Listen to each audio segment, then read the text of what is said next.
Hi everybody, it's Aaron the Cardiologist guy. So many of you have been asking me and I haven't made a video about it yet, but I wanted to follow up with you with regards to my CAC score results.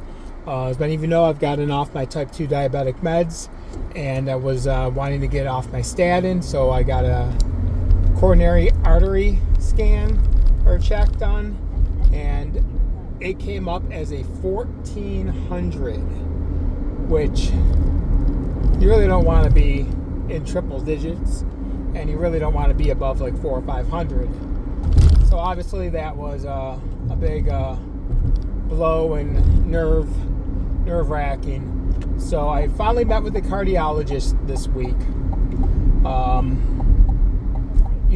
I was trying to research someone who's kind of a fan of the carnivore diet in my area. Couldn't find it, so I just wanted to meet with someone, and I did, and we discussed my numbers. He was actually very impressed with the fact that I've reversed my type 2 diabetes and got off my medications. I showed him my last blood, cholesterol results from this past April, when it was the last time it was checked. It'll be checked again here in a couple of weeks. But all the numbers were good to what they would want. The LDL and everything was in acceptable ranges. So we met, we talked. Obviously, he explained to me where on the heart the buildup was all in like one spot area. But he's like, obviously, without doing more testing, we don't know what's going on inside. It's positive that my blood pressure is fine. I don't feel tired. I don't feel any type of discomforts or anything when I'm working out or anything. So he basically gave me options. He's like, starting with the least invasive to the most invasive. We could do your standard basic stress test. We could do a stress test, a nuclear stress test, where you do the stress test and then they have all the stuff going through you. So then they can sort of get an idea of how everything's working. Or he said the sure way of checking for blockages is an angiogram, which obviously they would take a catheter up through the wrist, take it up the arm, up into the heart, and check everything out. And then, of course, as he's describing that, he's saying, well, in that way, if they're in there, they see that they need a stent in there, they can take care of it right away. So first thing I'm thinking is, what is all this going to cost me? And will insurance cover it? Because I'm sure if they just do an angiogram and there's nothing there, that's it. They can just get out of doing it and they're done. And, so be it. But then I'm thinking, well, I bet if they put a stent in, they can get more money out of the insurance company and cost me more. And who am I to say that I didn't need a stent? I'm going to be out of it when they do it. They just do it.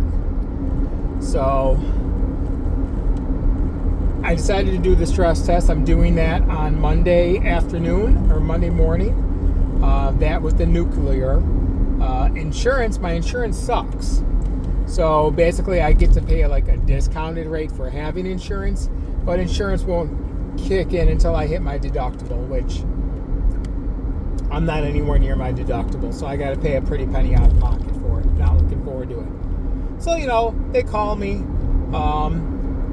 with all the information. They said the day before I can't have any caffeine, so starting at 8 a.m. on Sunday, or 8:15, no caffeine, no diet pop, nothing, no decaf coffee. They don't want any of that, so basically water.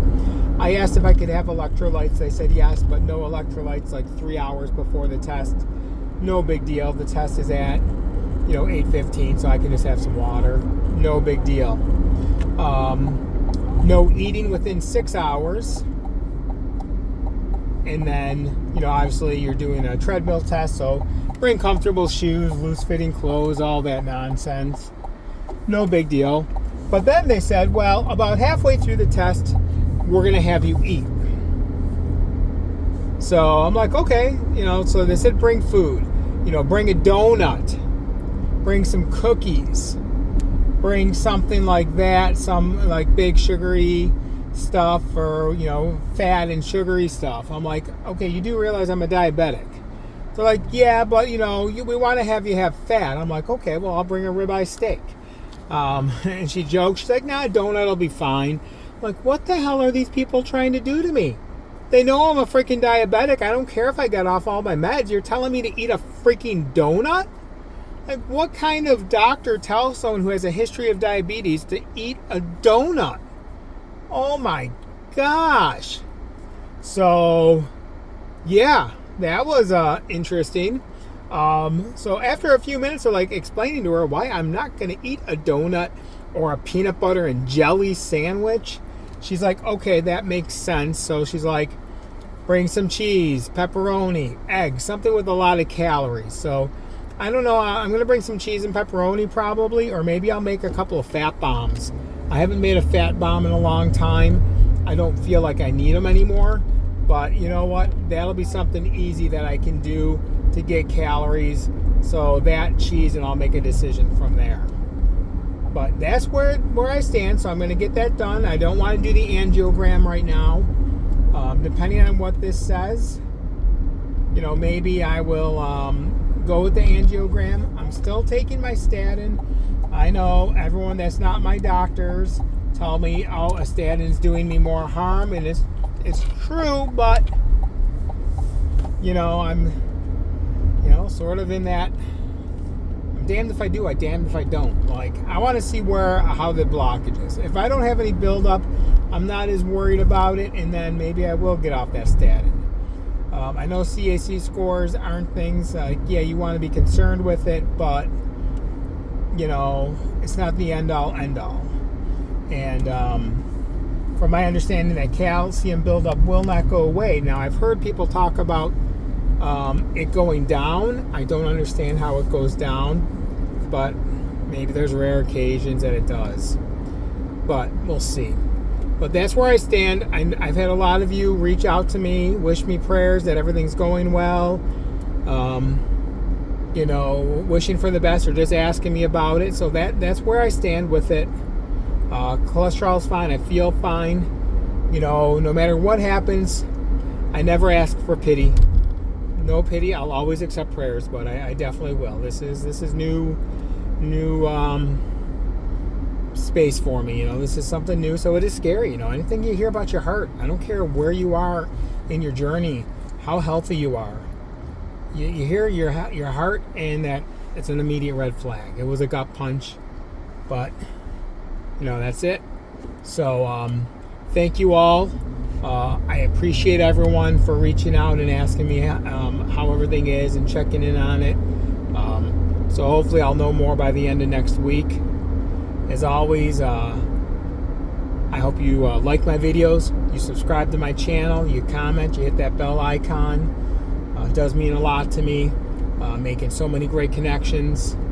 I appreciate everyone, and as always, no matter what, even if you slipped up, accept what you did, forgive yourself, and let it go. Whatever's going on in here happened a long time ago. It wasn't the last year of doing carnivore. I've accepted that. I forgave myself because I didn't know any different.